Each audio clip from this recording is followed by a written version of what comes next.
नमस्कार सभी विद्यार्थियों। चलिए हम फिर से शुरुआत करते हैं इंग्लिश के अपने दूसरे लेक्चर की।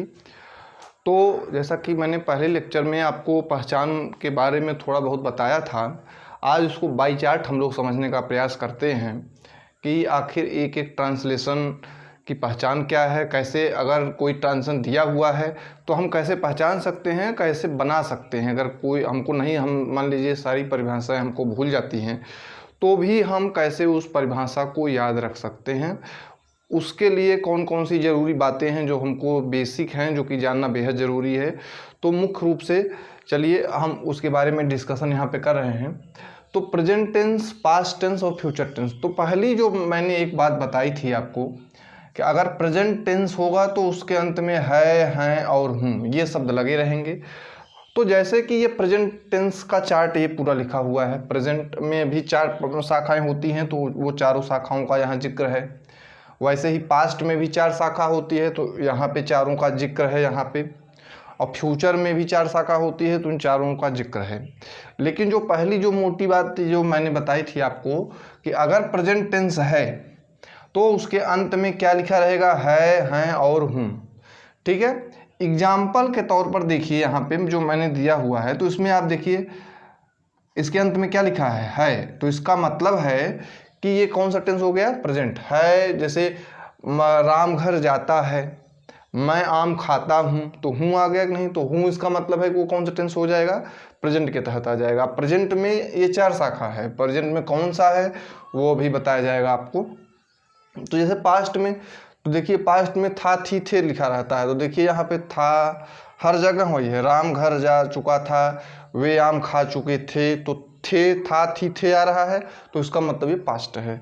और वैसे ही गा, गी, गे अगर आता है तो वो फ्यूचर हो जाएगा। तो अब हम लोग चलते हैं एक एक ट्रांसलेशन को समझते हुए कि जैसे प्रेजेंट की 4 शाखाएं होती हैं। प्रेजेंट इंडेफिनिट हो गया, प्रेजेंट कंटिन्यूअस हो गया, प्रेजेंट परफेक्ट हो गया, प्रेजेंट परफेक्ट कंटिन्यूअस हो गया। तो अगर जैसे कि हम लोग जिक्र करें प्रेजेंट इंडेफिनिट का तो कैसे पहचान करेंगे। तो पहली 3 मुख्य बातें अभी आप लोग इसको समझ लीजिए और उसको याद भी कर लीजिए, जिससे कि कभी ट्रांसलेशन आप लोग नहीं भूल पाएंगे कौन सा वो टेंस है। चाहे अगर मैं रैंडमली भी आपको कोई ट्रांसलेशन दे दूं तो भी आप जो है जान जाएंगे कि यह इस प्रकार का टेंस होगा या इस टाइप का टेंस है। जैसे 3 मुख्य बातें क्या हैं। पहली जो बात जो कि मैंने पिछले वीडियो में ही जिक्र किया था उस बात का कि अगर प्रेजेंट है तो है, हैं और हूँ रहेगा, पास्ट है तो था, थी, थे रहेगा, फ्यूचर है तो आगे ये रहेगा। ये तो आपको याद रखना ही रखना है। साथ में 3 बातें और याद रखनी है कि अगर इंडेफिनिट टेंस है तो ता, ती, ते। अब ये मत कहिएगा कि ता है, ती है, ते हैं। इंडेफिनिट में ये समझिएगा कि ता, ती, ते है तो इंडेफिनिट है।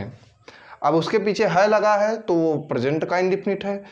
था, थी, थे लिखा है तो पास्ट का इंडेफिनिट है। और गा, गी, गे है तो वो फ्यूचर का इंडेफिनिट हो जाएगा। ठीक है। तो अगर अब हम लोग समझने का प्रयास करें तो अगर ता है, ती है, ते हैं तो इसका मतलब है किसके लिए आया है किसके लिए आया है, प्रेजेंट के लिए। और ता, ती, ते किसके लिए आया है, इंडेफिनिट के लिए। दोनों को जोड़ देंगे तो बन जाएगा प्रेजेंट इंडेफिनिट टेंस। तो प्रेजेंट इंडेफिनिट टेंस की पहचान क्या है, ता है, ती है, ते हैं। ठीक उसी प्रकार से पास्ट इंडेफिनिट की अगर हम लोग बात करें तो अब पास्ट है तो इसलिए था, थी, थे आया है, और इंडेफिनिट है इसलिए ता, ती, ते आया है। तो दोनों को जोड़ देंगे तो ये हो जाएगा पास्ट इंडेफिनिट। जैसे एग्जांपल, राम घर जाता था, ठीक है, वे स्कूल जाते थे, वे आम खाते थे। तो इस प्रकार से वह घर गया, तो ये भी क्या किस में आ जाएगा, पास्ट इंडेफिनिट टेंस में। ठीक है। तो वैसे ही फ्यूचर की अगर हम लोग बात करेंगे तो जैसे राम घर जाएगा तो गा, गी, गे आ गया, इसका मतलब फ्यूचर हो गया। और वह किस टेंस में आएगा, इंडेफिनिट टेंस में आएगा। तो हो गया, दोनों को जोड़ देंगे तो क्या हो जाएगा, फ्यूचर इंडेफिनिट टेंस। तो अब हम लोग चलते हैं सेकंड में। तो 3 मुख्य बातें जो अभी मैंने बताई थी आपको याद करने के लिए, वो आप लोग याद रख लीजिए। प्रेजेंट है तो है, हैं, हूँ ये सब तो रहेगा ही। लेकिन अगर इंडेफिनिट है तो ता, ती, ते। अगर कंटिन्यूअस है तो रहा, रही, रहे।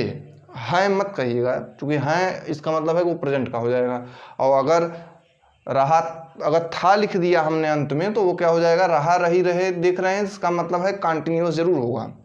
और था थी थे के कारण वो क्या हो जाएगा, वो पास्ट हो जाएगा।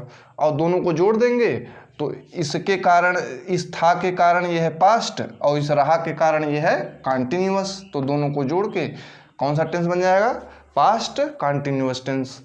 ठीक उसी प्रकार से गा गी गे है तो गा गी गे के कारण है फ्यूचर, रहा रही रहे के कारण क्या है, कंटिन्यूअस। तो दोनों को जोड़ देंगे तो ये हो जाएगा, इसके कारण है फ्यूचर और इसके कारण है कंटिन्यूअस, तो ये मिल के क्या बन जाएगा, फ्यूचर कंटिन्यूअस। जैसे एग्जांपल देख लीजिए आप लोग, राम घर जा रहा होगा, तो राम घर जा रहा होगा इसका मतलब है, अब यहीं अगर जैसे आपको मान लीजिए भूल गए आप सब कुछ, तो जो 3 मुख्य बातें मैंने बताई थी उसको याद रखेंगे तो भी आप लोग ट्रांसलेशन बता सकते हैं। कैसे, अब इसके लास्ट में जाइए, यहाँ पे रहा होगा लिखा है, तो गा गी गे किसके लिए आया होगा, फ्यूचर के लिए आया होगा। रहा शब्द किसके लिए, अभी मैंने बताया था, रहा के लिए कौन शब्द आता है, कंटिन्यूअस शब्द आता है।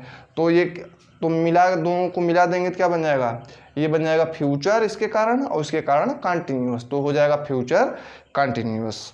ठीक है, तो उसी प्रकार से जैसे चुका, चुका शब्द अगर जब भी आता है, चुका लिया ये शब्द अगर आ रहे हैं तो वो पहचान कराते हैं कि ये जो है बातें बीत चुकी हैं, ये बातें परफेक्ट हो चुकी हैं, माने कि पूर्ण हो चुकी हैं, पूर्णता को प्रदर्शित करती हैं। जैसे राम घर जा चुका है, माने उसके जाने का कार्य समाप्त हो चुका है। ठीक है, वे वाराणसी जा चुके हैं, वे घर जा चुके हैं, हम खाना खा चुके हैं। ठीक है, तो वहाँ पर पूर्णता को प्रदर्शित करते हैं ये वाक्य, तो उसके पहचान क्या होती है, चुका शब्द आएगा इसमें।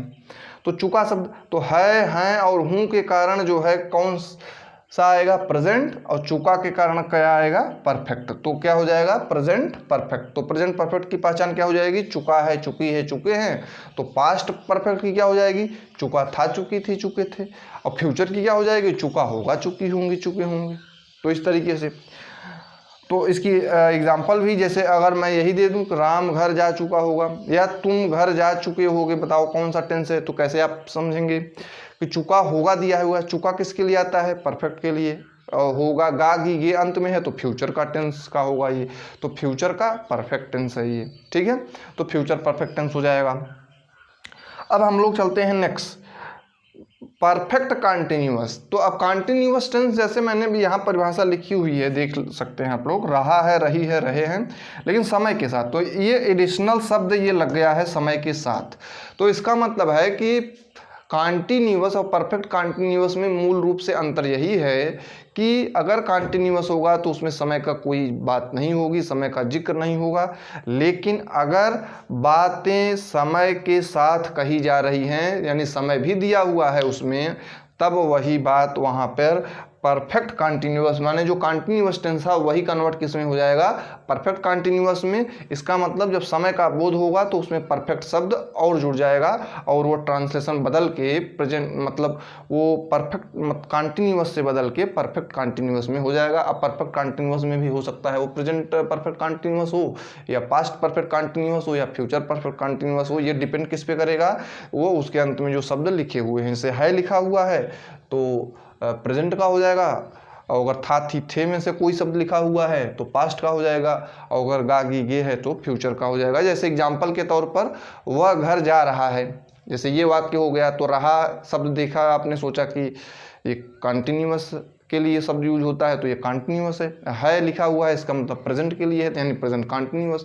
लेकिन अगर यही ट्रांसलेशन थोड़ा सा बदल दिया उसने, वह सोमवार से घर जा रहा है, तो अगर आप लोग समय इसमें नहीं देख पाएंगे, जैसे वह दोपहर से, वह सुबह से खाना खा रहा है, वह दोपहर से क्रिकेट खेल रहा है, तो अब रहा है, रही है देख के ही ये बता देना कि ये प्रेजेंट कंटिन्यूअस है, तो वहीं पे आपका ट्रांसलेशन गलत हो जाएगा।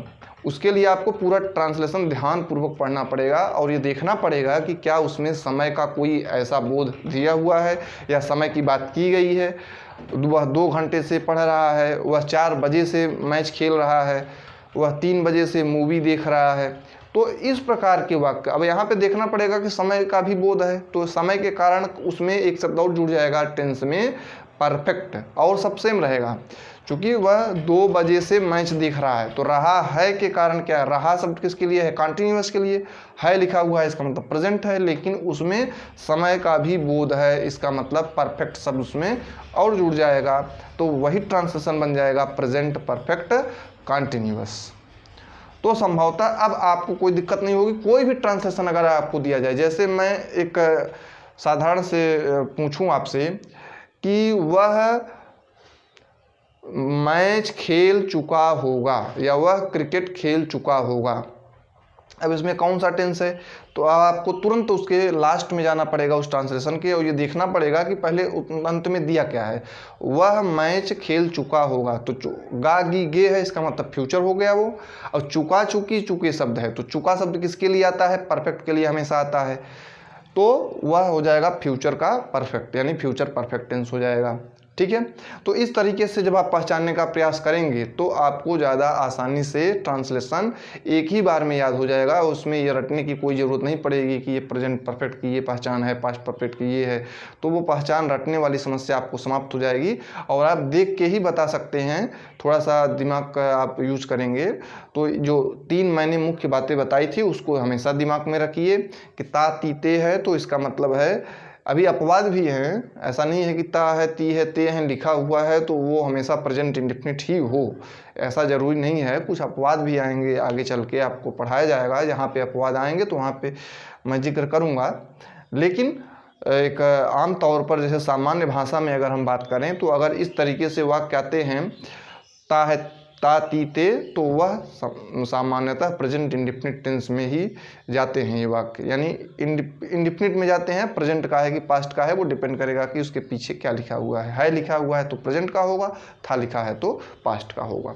तो इस तरीके से आप कोई भी ट्रांसलेशन को तोड़ करके, कई भागों में उसको आप तोड़ करके जो बेसिक नियम 3 बताए गए हैं उसको याद करके आप कोई भी टेंस को बता सकते हैं कि यह कौन सा टेंस होगा। तो आपको ये वीडियो कैसा लगा, संभवतः आपको अच्छा लगा होगा, तो ज़्यादा से ज़्यादा इसको आप शेयर करिए जिससे कि ज़्यादा से ज़्यादा लोग इस वीडियो का लाभ ले सकें। तो अगले वीडियो में हम आपको बताएंगे कि इनमें सहायक क्रिया, इन टेंसों की सहायक क्रिया क्या होती है और सहायक क्रिया हम प्रयोग कैसे करते हैं, वो कुछ जो मुख्य प्रमुख बातें हैं वो सब हम नेक्स्ट वीडियो में आपसे शेयर करेंगे। तब तक के लिए धन्यवाद।